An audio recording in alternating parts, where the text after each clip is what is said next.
سامعین کرام، آج کون سے اسباب اور موانع ہیں جس کی وجہ سے ہماری دعائیں قبول نہیں ہوتی؟ ان اسباب اور موانع میں سے ایک سبب یہ بھی ہے کہ بندہ دعا کرتا ہے لیکن دعاؤں کے اندر یقینی نہیں ہوتی، پختگی نہیں ہوتی، مایوس ہو جاتا ہے بندہ اور غفلت کے ساتھ دعا کرتا ہے، توجہ کے ساتھ دعا نہیں کرتا۔ رسول اللہ صلی اللہ علیہ وسلم نے فرمایا ادعوا اللہ وانتم موقنون بالاجابہ، جب تم اللہ سے دعا مانگو تو یقین کے ساتھ دعا مانگا کرو کہ اللہ تعالیٰ میری دعائیں قبول کرتا ہے۔ وَاعْلَمُوا أَنَّ اللَّهَ لَا يَسْتَجِيبُ مِنْ قَلْبٍ غَافِلٍ لاهٍ، اللہ تعالیٰ ایسے لوگوں کی دعائیں قبول نہیں کرتا جو غافل دل کے ساتھ اور بے توجہی کے ساتھ جو ہے دعائیں کرتا ہے، ایسے لوگوں کی اللہ تعالیٰ دعائیں قبول نہیں فرماتا۔ اسی طرح جو لوگ حرام کمائی کھاتے ہیں، ایسے لوگوں کی بھی دعائیں قبول نہیں ہوتی۔ رسول اللہ صلی اللہ علیہ وسلم نے فرمایا ان اللہ طیب لا یقبل الا طیبا، اللہ تعالیٰ پاک اور پاکیزہ چیز کو ہی قبول فرماتے ہیں۔ ایک شخص لمبا سفر کر کے آتا ہے اور اس کے بال بھی پراگندہ مٹی کے اندر لت پت ہوتے ہیں، اور لمبا سفر کرنے کے بعد کہ ہاتھ اٹھا کر دعا کرتا ہے یا ربی یا ربی، لیکن اللہ کے رسول نے فرمایا اس شخص کا کھانا حرام، پینا حرام، پہننا حرام، تو ایسے بندے کی دعا کیسے قبول ہوگی؟ یعنی جو لوگ دھوکہ دہی سے کام لیتے ہیں، حرام کمائی کھاتے ہیں، سود کھاتے ہیں، رشوت کھاتے ہیں، کاروبار کے اندر جھوٹ بولتے ہیں، بھائیوں کو دھوکہ دیتے ہیں، ایسے لوگوں کی بھی دعائیں قبول نہیں ہوتی۔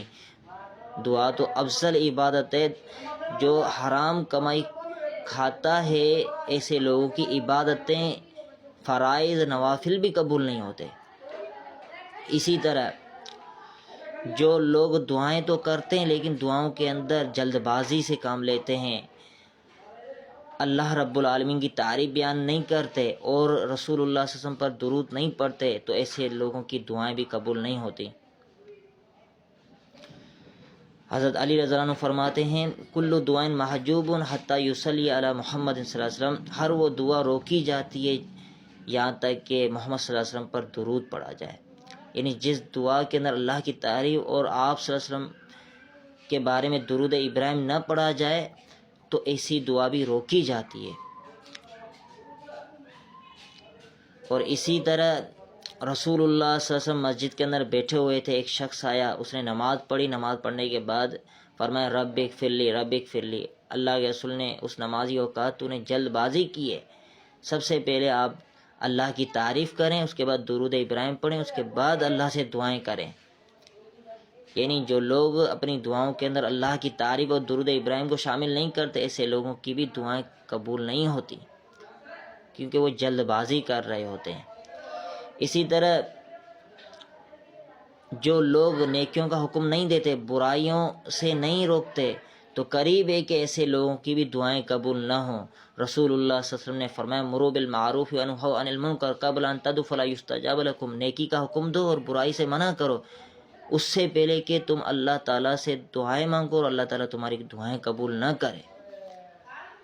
آج امت مسلمہ کا کتنا حصہ ہے جو نیکیوں کی دعوت دیتا ہے اور برائیوں سے منع کرتا ہے، حالانکہ ہم میں سے ہر ایک مسلمان پر فرض ہے جب بھی کوئی برائی دیکھے تو اس سے منع کرے۔ یہ صرف علماء کرام یا عالم دین پر فرض نہیں ہے، ہر بندے پر جس کے پاس جتنا علم ہے وہ اس علم کو پھیلائے، نیکی کا حکم دے اور برائی سے منع کرے۔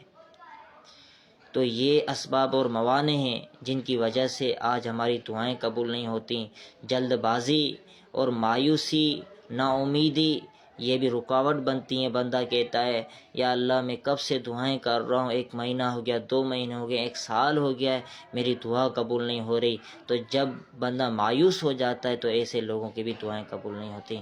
تو اللہ رب العالمین ہماری دعاؤں کی حفاظت فرمائے اور ہمیں ایسے کاموں سے بچائے جو ہماری دعاؤں کے اندر رکاوٹ بنتے ہیں۔